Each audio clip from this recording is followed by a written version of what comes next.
E quanta gente ci sta? Buonasera a tutti e bentornati a Liberamente, variazioni e scorribande qui su Radio Libertà.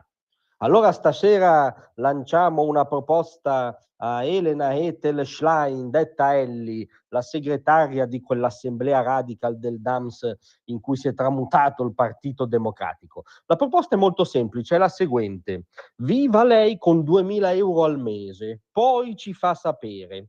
Riassunto delle puntate precedenti. Sta andando in scena in queste ore una indecorosa dal punto di vista dell'onestà intellettuale cagnara sul fatto che la manovra del centrodestra avvantaggia i ricchi,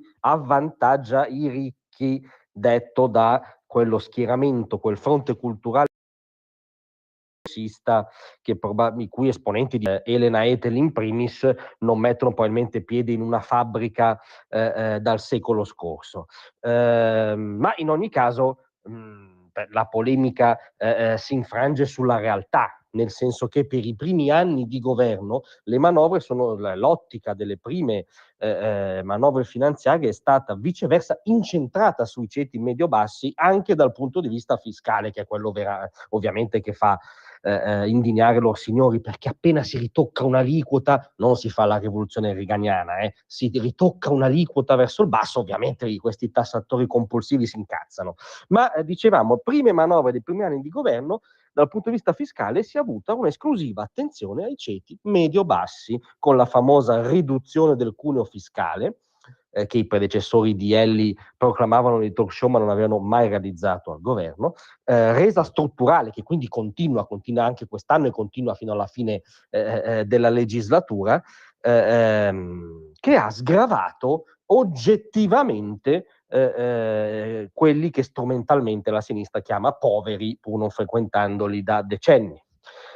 Siamo diciamo oltre il giro di boa della legislatura, quest'anno pur con margini molto risicati dovuti al contesto internazionale e mantenendo l'operazione strutturale sui ceti bassi di cui sopra, il governo di centrodestra incredibilmente ha deciso di battere un colpo nei confronti della sua constituency, cioè il ceto medio, che poi guarda caso è anche quell'ossatura diffusa del paese che permette che esista un sistema paese, quindi anche che vengano erogati i servizi per i poveri, peraltro.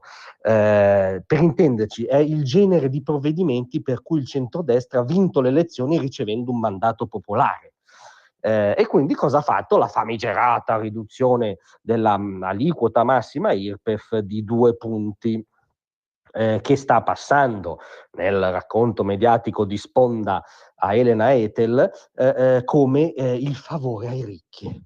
Anzitutto è molto interessante un'analisi comparata che c'è oggi per esempio sul Giornale, per cui l'aliquota fiscale massima in Italia scatta oltre i 50.000 euro.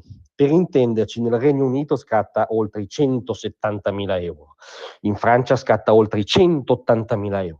In Germania scatta oltre i 277.000 euro. In Spagna, nella Spagna socialista di Sanchez, è il paradiso secondo Elena Ethel, non governati da biechi sovranisti, oltre i 300.000 euro.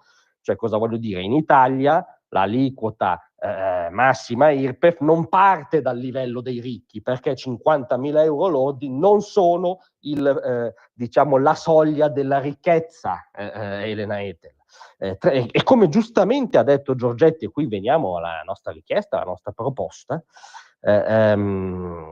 riferendosi ai massacratori della manovra, Banca Italia, Corte dei Conti, Istat, tutti rispettabilissimi enti che quando Draghi fece un favore maggiore ai ricchi, per usare la narrazione farlocca, stettero zitti oppure applaudivano, e invece oggi si sono indignati per questo ritocco dell'IRPEF. Giustamente Giorgetti ha detto: bisogna capire cosa si intende per ricco. Se uno guadagna 45.000 euro lordi, quindi circa 2.000 netti al mese, 2.000 netti, e lo hanno una concezione della vita un po', e ha lasciato elegantemente in sospeso Giorgetti, diciamo un po' bislacca, diciamo un po' sconnessa oppure un po' strumentale, in ogni caso infondata, perché con 2.000 euro netti al mese non si è ricchi. E allora se invece Elena Ethel pensa che con 2.000 euro netti al mese si sia ricchi, la proposta è molto semplice: rinuncia al suo lauto, meritatissimo stipendio da parlamentare, qualunque altra entrata abbia che non conosciamo e che non vogliamo conoscere, e viva con 2.000 euro al mese. Poi ci dica se degli sgravi fiscali per quella fascia lì sono un favore ai ricchi o un provvedimento minimo di civiltà verso il ceto medio. Grazie a tutti.